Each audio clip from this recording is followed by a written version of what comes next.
하나님께서 오늘 우리에게 주시는 말씀은 사도행전 15장 36절에서 16장 5절입니다.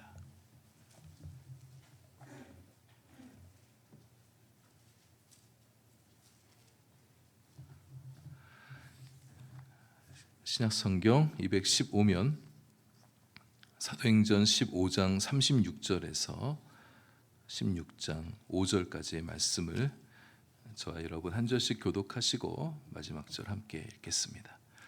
며칠 후에 바울이 바나바더러 말하되 우리가 주의 말씀을 전한 각 성으로 다시 가서 형제들이 어떠한가 방문하자 하고,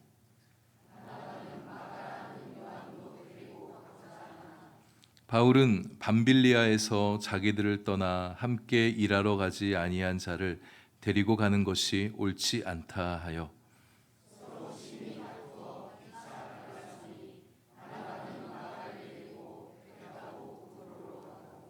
바울은 신라를 택한 후에 형제들에게 주의 은혜에 부탁함을 받고 떠나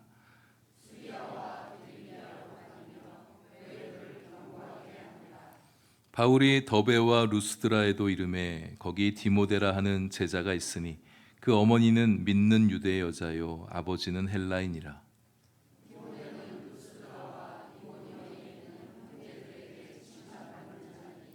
바울이 그를 데리고 떠나고자 할새 그 지역에 있는 유대인으로 말미암아 그를 데려다가 할례를 행하니 이는 그 사람들이 그의 아버지는 헬라인인 줄을 다 알미러라.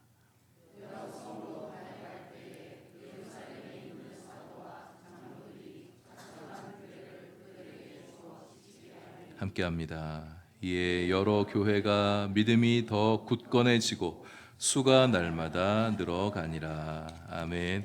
기도하겠습니다. 하나님, 이제 말씀 듣습니다.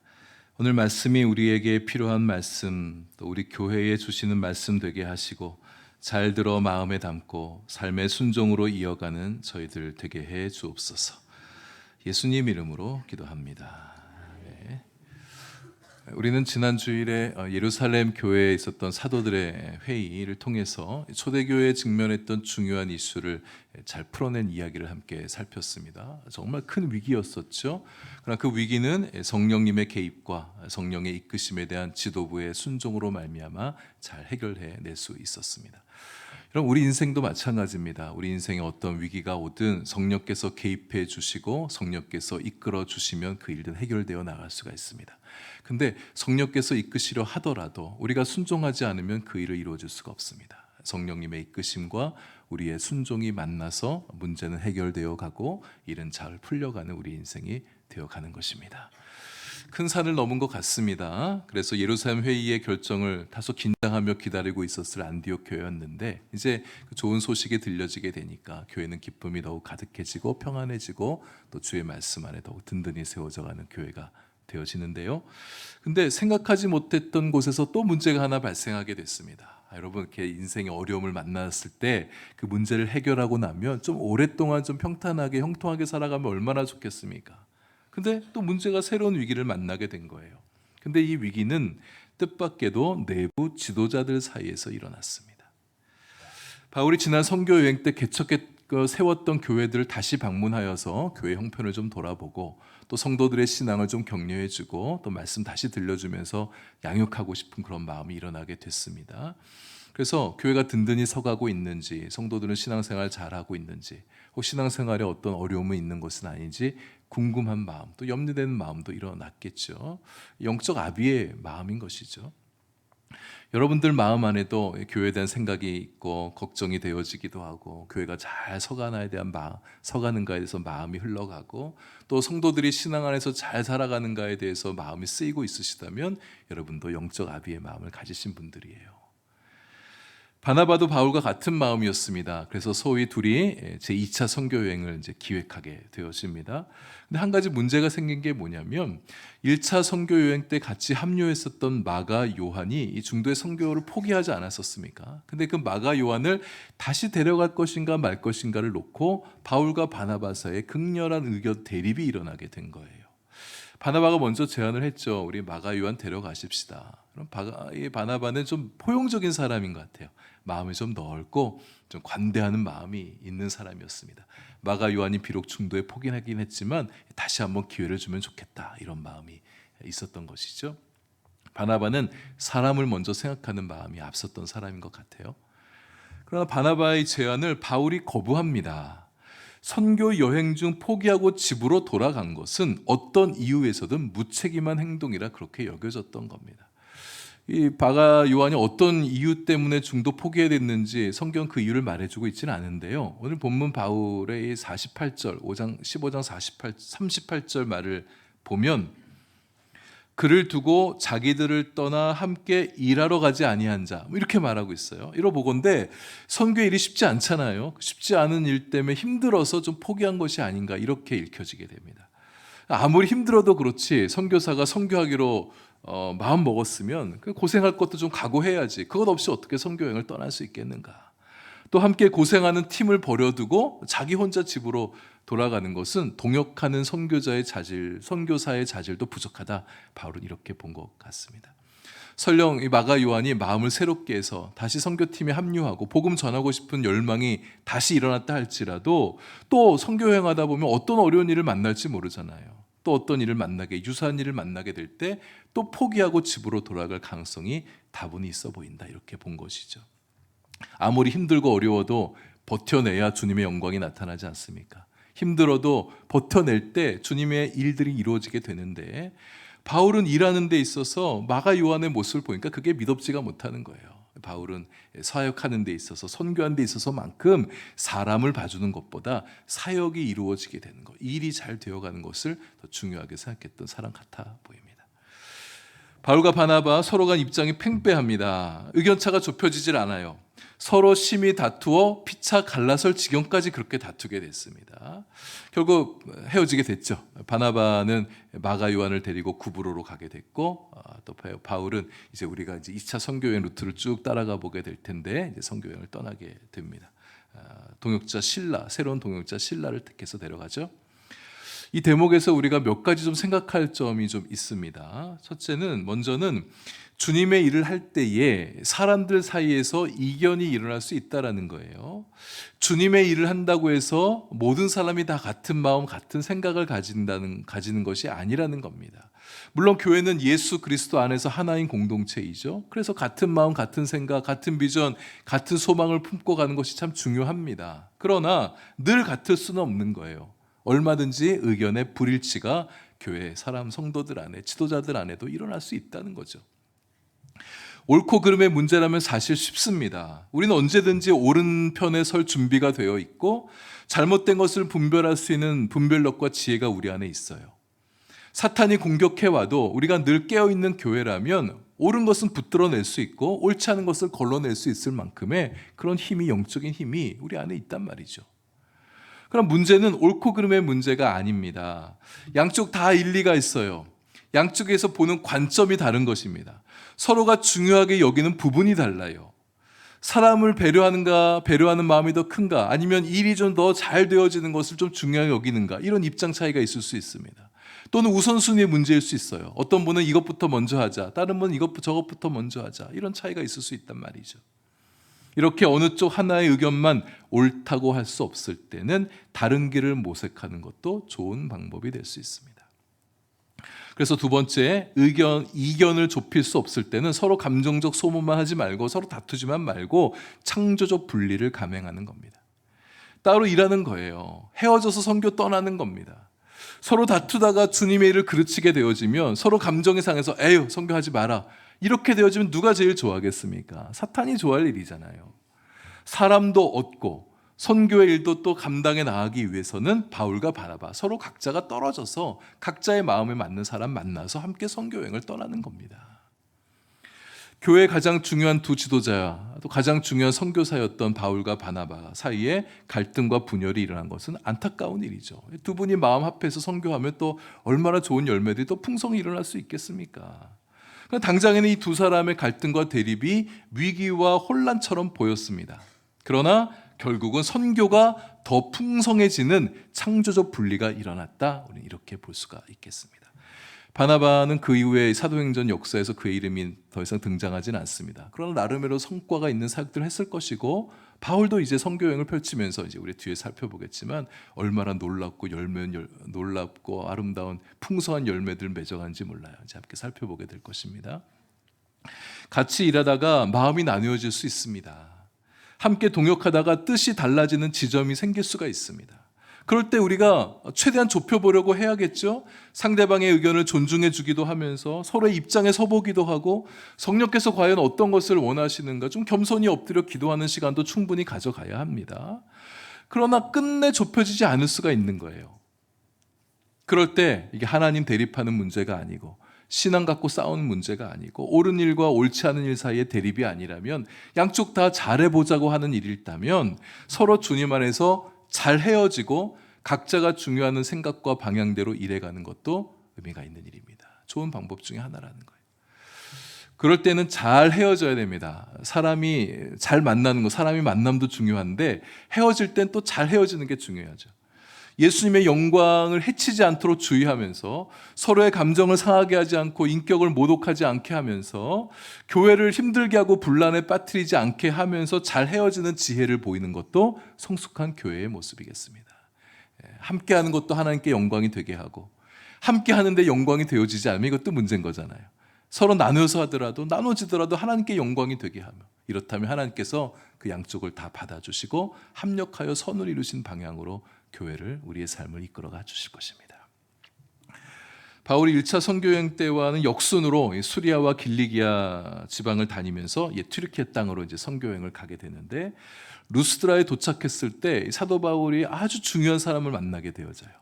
바울의 영적 동역자이고 또 아들이기도 했던 디모데, 바울 사역에 굉장히 힘을 실어줬던 디모데를 만나게 되어집니다. 가만 보면 바울의 인생이란 게 자기가 원한 대로 잘 다 풀려지지도 않을 때가 많고 또 하나님께서 본인 생각하지 못했던 갑작스러운 좋은 만남이나 일들도 준비해 주신 것들을 보게 되어져요. 예상치 못했던 일들이 자주 그 앞에 찾아오게 됩니다. 계획하고 준비했던 일들이 있는데 하나님께서 그렇게 일해주지 않을 때가 종종 많이 일어나는 것을 사도 바울의 인생을 보면서 우리가 보게 되는 것 같아요. 바울이 2차 선교여행 바나바와 함께 떠나고 싶었습니다. 바나바가 얼마나 좋은 사람인지 바울이 모르지 않잖아요. 바나바와 함께 할 때 일이 잘 되는 거 1차 선교할 때 경험했단 말입니다. 싸울 줄 누가 알았겠어요. 싸우고 나서 바울이 마음이 편했겠습니까? 자기도 마음이 불편했겠죠. 구브로 섬부터 선교가 시작됐잖아요. 자기도 구브로 섬에 가서 자기가 복음으로 전도했던 사람들 만나보고 싶었을 거예요. 신앙으로 더 격려해주고 싶은 마음이 있었겠죠.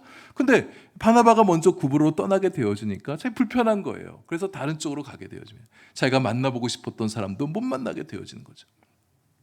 다음번에 살펴보겠지만 소아시아 지방 여러 곳을 다니면서 선교하고 싶은 마음이 바울 안에 있었습니다. 근데 하나님께서 그것도 막으셔요. 나중에 길을 유럽으로 트시게 되어지지 않습니까? 이렇게 우리 거슬러 보면 예수님 바울이 만나고 나서 너무 예수님이 좋아가지고 막 전도하러 다니게 될 때 교회가 바울을 부담스러워했었습니다. 잘 받아주지 않는 거, 믿어주지 않는 거예요. 그래서 바울이 더 이상 공동체 안에 있지 못하고 아라비아로 건너가서 오랜 시간 또 보내기도 했었어요. 뜻대로 되지 않는 일들이 바울의 인생 가운데 있었어요. 이렇게 하고 싶었는데 이게 안 되고 저렇게 되어진 일들이 그의 인생 가운데 종종 나타났다는 겁니다. 근데 가만 보면 우리도 그래요. 우리가 이렇게 하고 싶었는데 이렇게 잘 안 풀리고 저렇게 길이 되어지는 경우들도 우리 인생 가운데 왕왕 만나보게 되어집니다. 원했던 일들이 원했던 방향으로 일이 되어지지 않고 내가 원하지 않았었던데 다른 방향으로 길이 열리게 되어진 경험들, 이게 다 성령께서 하신 일인 겁니다. 우리네 인생 그분의 손 위에 올려져 있고 성령께서 다스리고 인도하시는 인생이기 때문에 그분이 보실 때 좋은 방향으로 우리를 위해서 유익한 방향으로 그렇게 길을 이끌어 가시기도 하는 거니까요. 그러니 하나님께서 우리의 생각과 원하는 대로 길을 열어주시면 우리 기뻐하고 감사해야죠. 하나님의 뜻과 내 뜻이 통했구나. 근데 내 뜻대로 길을 막으시게 되어질 때 또 다른 길을 여실 때는 실망하거나 낙심할 게 아닙니다. 그쪽 방향으로 주님께서 뭔가 하실 일이 있으시구나, 이렇게 여기는 마음을 갖는 거죠. 그렇게 믿고 새로운 소망을 가지고 새로운 순종을 가지고 새로운 길로 들어서게 되는 거, 이게 믿음의 모습이 아니겠습니까? 루스드라에서 바울이 디모데를 만난 것처럼 하나님께서 우리를 다르게 인도하는 길에서 어떤 중요한 사람을 만나게 하실 수가 있습니다. 어떤 새로운 일을 경험하게 하실지 몰라요. 어쩌면 디모데를 바울에게 붙여주시고 만나게 하시기 위해서 바나바와 바울이 서로 다투게 되는 모습을 그냥 두셨는지도 모르겠어요. 디모데에 관해서 나눌 에피소드가 오늘 본문에 하나 등장하고 있습니다. 바울이 디모데를 자신의 선교팀에 합류시키게 될 때 할례를 시킨 일이 나오고 있어요. 그의 어머니가 유대인이었으니까 유대인의 피가 흐르고 있지만 그의 아버지가 헬라인이었다. 그래서 할례를 받지 않았다 이렇게 얘기하고 있는데, 아버지가 헬라인이니까 꼭 할례를 해야 될 의무가 있는 것은 아니죠. 바울이 그걸 강조해 왔잖아요. 이방인이 예수님 믿고 하나님께로 돌아오게 될 때 그에게 할례나 모세 율법 같은 거 준수하는 거 강요하지 말자 그렇게 얘기했잖아요. 구원은 예수의 은혜의 복음으로 말미암은 것이니까 할례 같은 게 중요한 게 아니니까 할례 꼭 강요하지 맙시다 그 얘기했잖아요. 그래서 그 문제 갖고서 예루살렘 공의회가 모이게 된 거 아니었습니까? 이렇게 되면 우리의 생각에 바울이 조금 앞뒤가 안 맞는 것처럼 여겨질 수 있습니다. 언제나 할례 강요하면 안 된다고 얘기하고 이 디모데에게는 할례를 왜 시키려고 하나? 물론 디모데 반쪽은 유대인의 피가 흐르고 있지만 당시 시대는 남성 중심 가부장적 사회 구조였었습니다. 아빠가 헬라인이면 그 아들도 헬라인인 거예요. 우린 여기서 바울이 무엇을 생각하는가를 좀 주목해 보셔야 됩니다. 바울이 디모데에게 할례를 하라고 했던 것은 복음 때문이었어요. 특별히 유대인들을 구원하고 싶은 그 열정 때문이었습니다. 바울 사도의 사역들은 갈수록 이방인 중심 사역이 되어가게 되는데, 그렇다고 해서 바울이 유대인들을 포기한 게 아니었습니다. 바울이 여러 성읍들에 들어가서 제일 먼저 찾아갔던 것이 유대인의 회당이에요. 그것에 가서 유대인들에게 예수 복음, 예수 구원에서 메시지를 전했습니다. 그의 마음 안에 동족을 구원하고 싶은 열망이 가득 차 있었단 말입니다. 근데 유대인들을 상대할 때는 전도자가 할례를 받았다는 것이 대단히 중요합니다. 할례도 받지 않은 사람이 뭔가를 얘기한다면 유대인들은 별로 상종하려 하지 않는 거예요. 예수 복음을 증거할 기회조차 막히게 될 수 있는 거예요. 만약 디모데가 그냥 예수님 믿고 구원받은 자로서 평범한 평신도로 살아간다면 굳이 할례 받으라고 말할 필요가 없어요. 근데 이제 디모데가 선교사가 되는 겁니다. 함께 선교팀에 동역하고 함께 합류하여서 유대인들도 만나고 이방인들도 만나면서 선교해야 되니까요. 바울은 이것저것 왔다 갔다 생각이 바뀌는 그런 변덕스러운 사람이 아닙니다. 또 교조주의적인 원칙주의자도 아니에요. 그가 가진 원칙이 있다면 복음 우선의 원칙, 하나님 영광의 원칙, 사람을 구원하는 것이 그의 중요한 원칙이었던 거죠. 그래서 고린도전서 9장 19절 23절에서 바울이 이런 말을 합니다.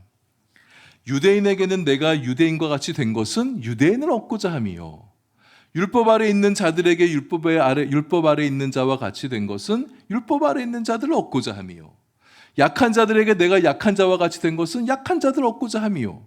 결론입니다. 내가 여러 사람에게 여러 모습이 된 것은 아무쪼록 몇 사람이라도 구원하기 원함이니. 이게 사도 바울이에요. 할례 여부가 중요한 유대인을 만날 때는 디모데가 할례자로 만나는 거예요. 그러나 할례 여부가 중요하지 않은 헬라인을 만날 때 굳이 디모데가 자신이 할례 받은 거 얘기할 필요 없습니다. 이방인들에게는 할례 여부가 중요한 게 구원의 하등 중요한 게 아니기 때문이죠. 복음을 위해서 디모데에게 할례를 행하겠다, 이렇게 볼 수 있겠습니다. 바울의 선교팀이 다니는 교회들마다 믿음이 더 굳건해지죠. 16장 4절에 보시면 예루살렘 공의회 결정문을 각 교회 다니면서 들려줍니다. 이방인 교회들은 이제 마음이 편안해지죠. 은혜의 복음으로 그렇게 세워져가는 교회가 되는 거예요. 은혜의 복음 위에 세워지는 교회가 강하고 견고한 교회입니다. 교인들의 수가 날마다 늘어갔다고 그랬어요. 교회가 할례나 율법 준수 등의 어떤 행위가 중요한 게 아니라 예수 그리스도의 은혜가 중심이 되어질 때 그 교회는 부흥하게 됩니다. 교회는 은혜가 중심이 되어야 돼요. 우리 한마음 교회도 은혜가 중심이 되어야 됩니다. 바울이 들르는 교회들마다 믿음을 굳건하게 했다고 그랬죠. 믿음으로 구원 얻는 것이니까 여러 유대주의자들의 율법을 행하라는 그런 말에 흔들리지 말고 믿음으로 굳게 서라고, 믿음으로 살아가라고. 믿음이 흔들리게 되면 교회도 흔들리고 자신의 신앙도 흔들리니까 믿음에 굳건하게 서십시오 말하고 다니는 거예요. 믿음이 든든한 교회가 강한 교회입니다. 우리 한마음교회도 믿음이 든든한, 믿음이 강한 교회가 될 수 있기를 바랍니다. 우리 믿음 약해지지 마십시다. 우리의 구원, 믿음으로 말미암아 구원받게 된 거, 이 확신 가지시고 내 힘으로 아닌 주님의 힘으로 살아가는 성도라는 사실 잊지 마시고, 교회도 우리 힘으로 이끌어가는 게 아니라 주님의 인도하심, 주님의 은혜, 주님의 사랑 갖고 이끌어가는 교회임을 우리가 믿고 바라는 거예요. 우리의 교회의 미래도 하나님께서 반드시 아름답고 선한 길로 인도해 주시고 날마다 부흥하는 교회가 되게 해 주실 것이라는 그 믿음을 붙들고 교회를 섬겨가는 우리가 될 수 있기를 바랍니다. 믿음이 없다면 소망도 없는 겁니다. 날마다 믿는 자가 늘어가는 것 주님의 비전이잖아요. 한 생명이라도 더 구원받기 원하시는 것 주님에게 열렬한 마음이시잖아요. 우리 교회가 지난 36년의 역사를 통해서 수많은 영혼들을 구원해 왔습니다. 근데 여러분 지금 36년 기념 예배를 드리는 이 시점에 우리가 구원 사역, 영혼 구원을 다 이룬 것입니까? 하나님께서 구원할 사람들, 우리 한마음교회 구원할 사람들 다 구원해 주셔서 더 이상 우리 전도에 관심 안 갖고 그냥 우리 성도들끼리 좋은 시간들 보내고 행복하게 신앙생활 잘해가면 다 되는 겁니까? 그렇지 않다면 우리 다시 부흥하는 교회를 꿈꿀 수 있어야 합니다. 창립 36주년을 맞는 한마음교회 36년, 36살, 30대 중반이에요. 얼마나 젊습니까? 젊은 패기를 가지고 살아갈 수 있는 시기죠. 주저앉았다가도 다시 일어날 수 있는 청년 정신으로 우리가 다시 일어나서 교회를 힘있게 세워가는 우리가 되면 좋겠어요. 젊은이들은 꿈꾸는 사람들입니다. 비전을 품어요. 우리도 부흥을 꿈꿨으면 좋겠습니다. 부흥의 비전을 품는 우리가 되면 좋겠습니다. 생명구원의 부흥, 비전 1530을 이루는 부흥. 근데 여러분, 사람의 수만 많이 늘어나는 거 이거 진정한 부흥 아닙니다. 사람의 수는 많이 늘어났는데 그 사람들이 믿음이 별로 없어요. 사람의 수는 많아졌는데 말씀의 실력도 없어요. 예배도 그냥 형식적으로 드려요. 사랑의 힘도 없어요. 인생의 시련을 만나도 그 시련을 믿음으로 이겨나고 돌파해낼 만한 그 영적 내공도 너무 약해요. 이건 진정한 부흥이 아닙니다. 하나님이 원하시는 부흥은 믿음의 부흥이라는 거예요. 말씀의 부흥이 일어나고 기도의 부흥이 일어나고 예배의 부흥이 일어나고 사랑의 부흥이 일어나고 하나님께서 원하시는 다음 세대와 선교의 부흥이 일어나는 교회, 이게 하나님께서 바라시는 교회의 모습이죠. 우리 교회가 하나님께서 바라시고 꿈꾸시는 그런 부흥이 우리 세대에 일어나는 것을 여러분의 눈으로 목도할 수 있게 되길 바랍니다. 우리의 새로운 소망이 되어서 하나님의 부흥을 다시 꿈꾸는 우리 한마음교회가 될 수 있기를 바랍니다.